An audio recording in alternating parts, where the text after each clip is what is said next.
The scent of oil and old leather filled Anthony's auto, a small garage nestled on Elm Street. Sunlight, dusty and warm, streamed through the high windows, illuminating the dance of motes in the air. Anthony, a man in his early 30s with kind eyes and hands smudged with grease, whistled softly as he tightened a lug nut on an old sedan. His strong forearms moved with practiced ease, a testament to years spent mending broken things. He wasn't just a mechanic, he was a fixer, a solver of mechanical riddles. Above the gentle hum of an engine on the lift, a child's laugh echoed from a small, brightly colored play area tucked away in the corner of the shop. Lily, his spirited 6-year-old daughter, was building a tower of worn tires, her small hands mimicking her father's focused work. She was his world, the reason he traded complex equations for oil changes, bustling labs for the quiet rhythm of the garage. Every evening, after the last car was picked up, Anthony would sit with Lily at a small, scarred table in the shop office, helping her with homework or drawing fantastical creatures on grease-stained napkins. Today, however, promised a different kind of challenge. The bell above the shop door jingled, announcing a new arrival. Anthony wiped his hands on a rag, a smile ready on his face, but it faltered slightly as a sleek, expensive-looking electric car purred to a stop outside. A woman, sharply dressed and carrying a slim, futuristic-looking case, stepped out.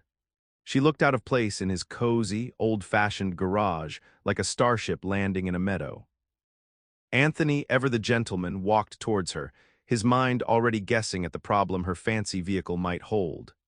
The woman, whose name Anthony soon learned was Sarah, approached him with a dismissive air. She barely glanced at his outstretched hand, her gaze sweeping over the dusty tools and well-worn equipment. "I'm not here for an oil change mechanic," she stated, her voice sharp and clear, carrying a hint of impatience. She gestured towards the sleek case she held. "This is a highly advanced prototype, a complex energy converter. It stopped working, and my usual team is indisposed." Anthony, used to all sorts of customers, simply nodded. "What seems to be the trouble?" he asked, his tone calm and helpful. Sarah scoffed, a small, humorless sound. "It's beyond your understanding, I assure you. This isn't some carburetor issue. It's intricate, cutting-edge technology. But my company's CEO insisted I try a local shop. Apparently, your place has a reputation for fixing anything." She rolled her eyes, making it clear she didn't believe the praise. "I suppose even just a mechanic might be able to tell me if a wire's loose or something equally basic." Lily, who had quietly crept closer, frowned at Sarah's words. Anthony gave his daughter a reassuring wink before turning his attention back to Sarah. "I'll do my best," he replied, his voice still even, though a flicker of something unreadable passed through his eyes. He took the case, feeling its surprising weight. Inside, nestled in custom foam, lay a device of polished chrome and blinking lights, clearly a marvel of modern engineering. It looked like something from a science fiction movie, a world away from the gears and pistons he usually dealt with. Sarah watched him with a skeptical frown, her arms crossed. "Just don't break it further," she warned. "It's worth more than this entire garage." Anthony simply offered a small, polite smile, already beginning to examine the intricate prototype with a quiet intensity that Sarah completely missed. Anthony placed the sleek prototype on his workbench, carefully lifting its cover. Sarah lined in, a condescending smirk playing on her lips. "See, it's not a carburetor, all those tiny wires, circuits you probably can't even name." Anthony ignored her words, his focus entirely on the device. His calloused fingers, usually adept with heavy tools, moved with surprising gentleness and precision.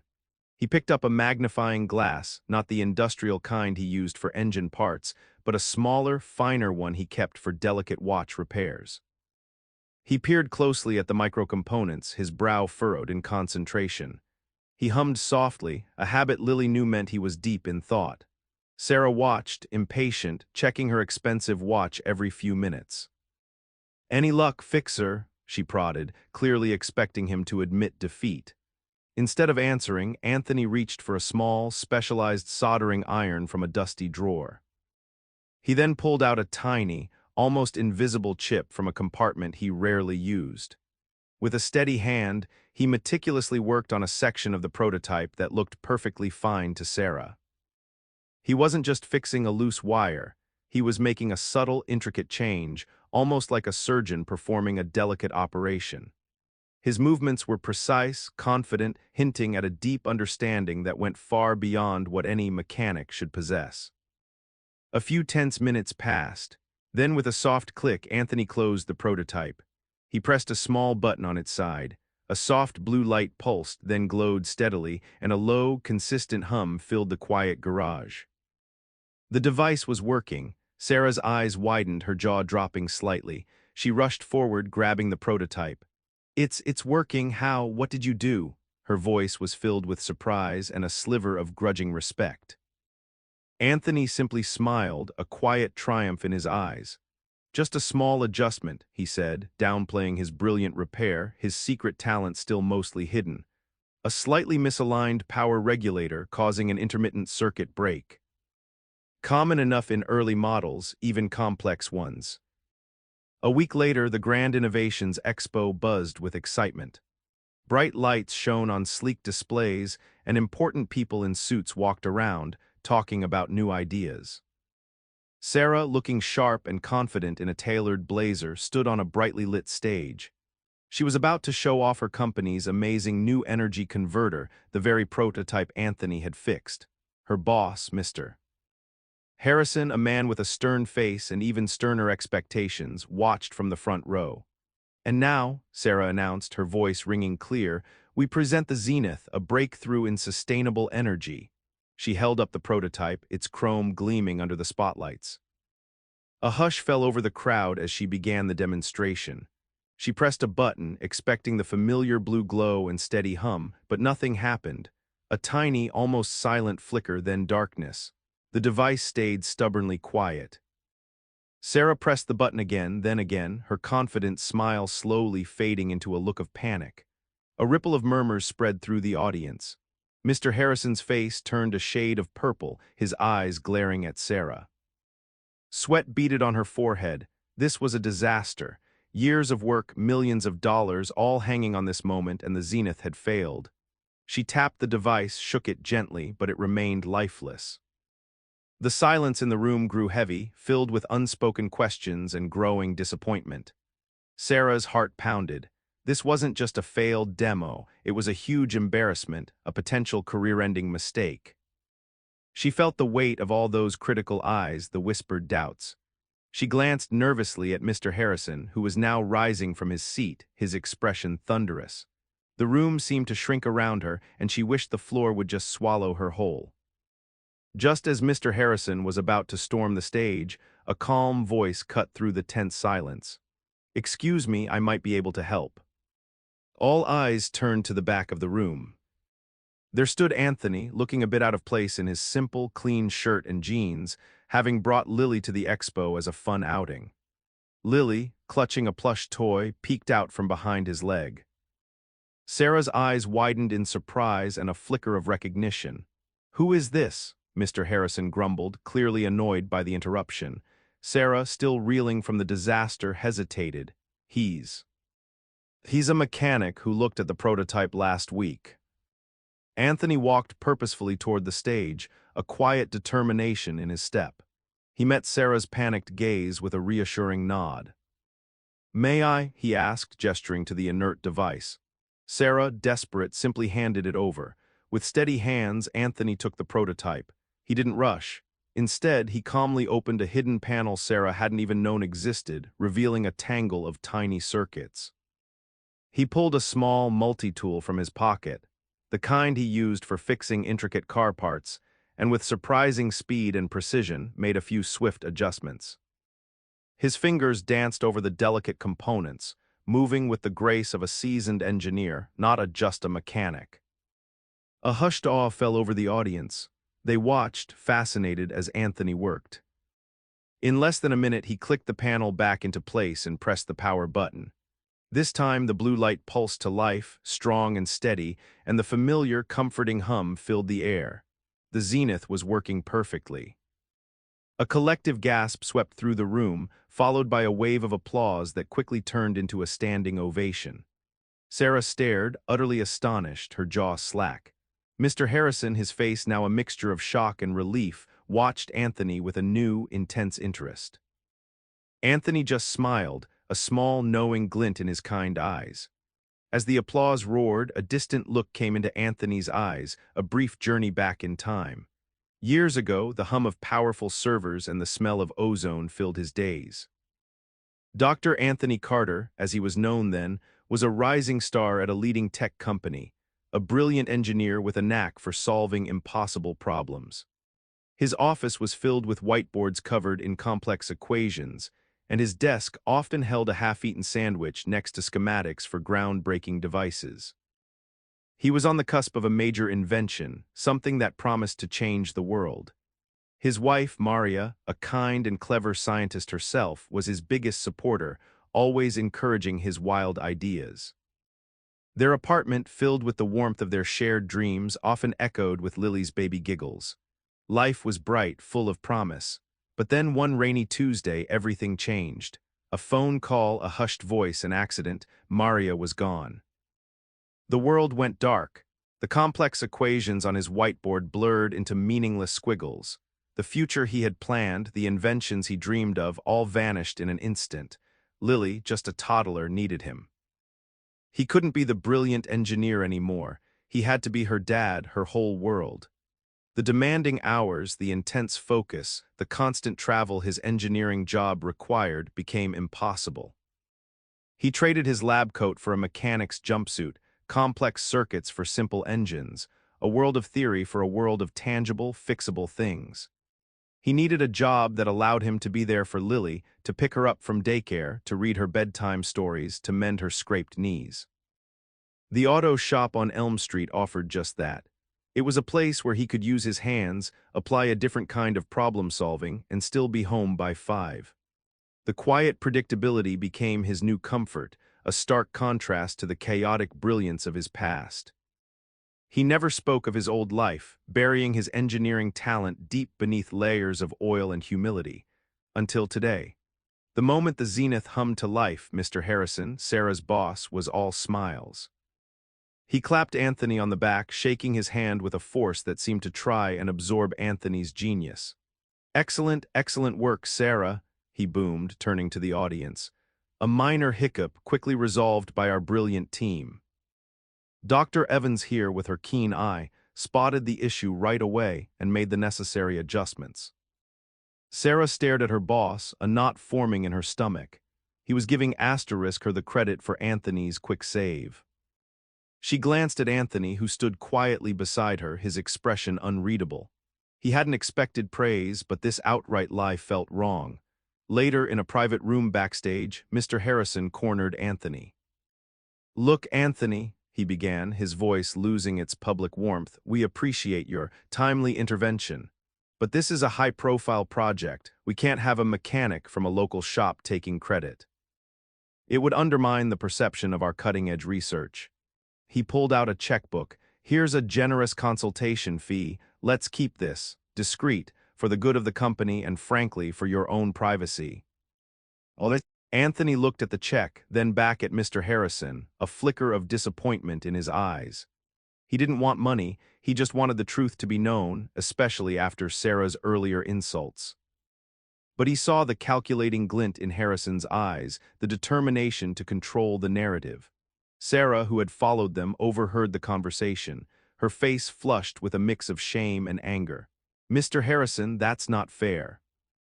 "Anthony fixed it, not me," she protested, her voice rising. Harrison turned to her, his smile gone. "Sarah, we're a team, and sometimes teamwork means understanding the bigger picture. This prototype is worth billions. We can't have a stray variable complicating things. Anthony understands that, don't you, Anthony?" He gave Anthony a pointed look, a silent threat in his gaze. He wanted to bury Anthony's role, to make sure only the company got the glory. Anthony looked at Mr. Harrison, then at Sarah, whose face was a mix of anger and guilt. He thought of Lily, who had just clapped for him, proud of her dad. He thought of Maria, who always told him to stand up for what was right. He crumpled the check in his hand. "No," Anthony said, his voice calm but firm, surprising even himself. "I won't be silent." Mr. Harrison's face hardened. "You'll regret this, mechanic." Just then, a reporter, drawn by Sarah's raised voice, poked her head into the room. "Is everything all right in here?" we heard some shouting. Sarah, seizing the moment, stepped forward. "No, it's not all right, Mr. Harrison is trying to hide the truth." She turned to the reporter, her earlier fear replaced by fierce determination. "This man, Anthony, he's the one who fixed the Zenith, not me. He's a brilliant engineer, and my boss is trying to erase his contribution." The reporter's eyes lit up. "An engineer, but he's a mechanic, isn't he?" Anthony took a deep breath. "I was an engineer," he explained, his voice gaining strength. "Dr. Anthony Carter. I worked in advanced energy systems. I left the field to raise my daughter after her mother passed away." He explained the flaw he found in the prototype, the subtle miscalculation in the power regulator, and how he quickly corrected it. He spoke with the quiet authority of someone who knew exactly what he was talking about, his words painting a clear picture of his genius. A buzz erupted as other reporters gathered, sensing a major story. Mr. Harrison tried to intervene, sputtering denials, but it was too late. The truth, like a powerful current, had broken through. Sarah stood beside Anthony, her admiration clear for all to see. The spotlight, once focused on a lie, now shone brightly on Anthony, revealing his hidden brilliance to the world. In the days that followed, the story of the mechanic genius spread like wildfire. Mr. Harrison faced a storm of bad press, while Anthony, much to his quiet discomfort, became a minor sensation. Sarah, however, found herself drawn to him, not just by the headlines, but by the quiet strength and deep kindness she had seen firsthand. She sought him out at his garage, not with a broken prototype, but with a coffee in hand. "Anthony," she began, a genuine softness in her voice she hadn't shown before, "I wanted to apologize again, for everything, for my arrogance, for my dismissiveness. You are truly brilliant, and I was so wrong." Anthony, wiping grease from his hands, offered her a small, gentle smile. "No need, Sarah, it's water under the bridge." But Sarah wasn't so easily deterred. She started visiting his shop more often, sometimes bringing Lily little gifts, sometimes just to talk. She found herself fascinated by his quiet wisdom, his easy way with Lily, and the unexpected depth behind his gentle demeanor.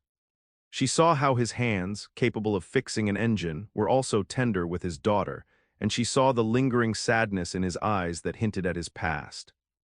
One afternoon, as Lily played nearby, Sarah found herself sharing stories about her own struggles in the demanding world of engineering, the pressure to prove herself. Anthony listened, truly listened, offering insights that surprised her with their depth and understanding. He wasn't just a fixer of machines, he was a fixer of hearts too. A soft warmth began to bloom between them, a quiet understanding built on shared respect and a growing admiration. It wasn't loud or dramatic, but like a delicate circuit, a connection was forming, subtle yet undeniably strong. Sarah, once so focused on her world of cold logic, found herself smiling more, her heart feeling lighter in the presence of the kind mechanic and his bright-eyed daughter. Months later, life at Anthony's Auto buzzed with a new kind of energy. The shop was still small and cozy, but now it attracted a different kind of customer, curious about the mechanic genius. Anthony, no longer hiding his past, had found a way to balance his love for engines with his deep engineering mind, even helping Sarah with new designs for her company. Their romance had blossomed into a gentle, steady light, a quiet understanding that filled the garage with warmth. One sunny afternoon, Sarah sat on a stool, sketching ideas on a tablet, while Anthony patiently explained a tricky gear system to a customer. Lily, now 7, was proudly showing off a small robot she'd built from spare parts, her father's knack for creation clearly passed down to her. A reporter, still following Anthony's story, approached Lily. "So, Lily," she asked with a friendly smile, "what do you think of your dad being a famous inventor now?" Lily, her eyes sparkling, puffed out her chest. "He's not just an inventor," she declared, looking up at her dad with pure adoration. Anthony paused his conversation, a soft smile touching his lips as he listened. "He fixes things that are broken, not just cars but big, important things, and he fixes people too, like when Sarah was sad." She paused, thinking hard, then beamed. "My dad is the inventor of hope." The words hung in the air, simple yet profound. Anthony's eyes met Sarah's, and in that shared glance, a world of understanding passed between them. He had traded a life of grand inventions for a life of quiet fatherhood, but in doing so, he had truly become something greater. He had brought hope back to himself, to Sarah, and through his quiet strength, he had shown his daughter that even in the broken pieces of life, new beginnings could be found. The sun shone brighter in the garage, illuminating not just dust motes, but the promise of a beautiful future.